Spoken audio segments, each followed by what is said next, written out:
Bharat, Brazil, दक्षिण Africa यांच्यातल्या बैठकीत पंतप्रधान नरेंद्र मोदी यांनी IBSA डिजिटल नवोन्मेष आघाडी स्थापन करण्याचा मांडला प्रस्ताव।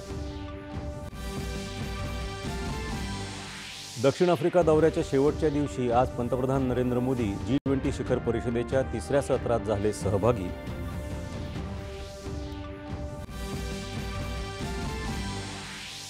G20 शिखर परिषदेच्या दुसऱ्या सत्रात पंतप्रधान नरेंद्र मोदी यांनी G20 क्रिटिकल मिनरल्स आणि चक्रीकरणासाठी पुढाकार घेण्याचा मांडला प्रस्ताव।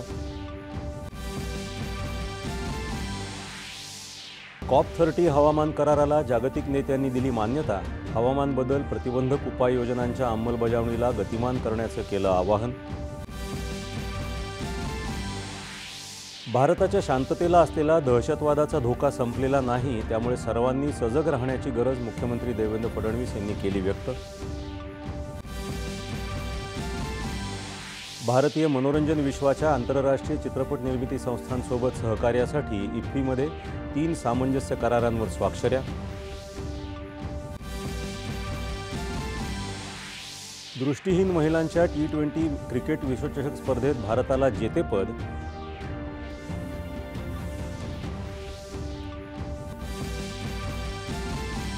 आणि जपानच्या युशी तनाकाला नमवून भारताच्या लक्ष्य सेननं पटकावलं ऑस्ट्रेलियन खुल्या बॅडमिंटन स्पर्धेचं विजेतेपद। नमस्कार, 4:30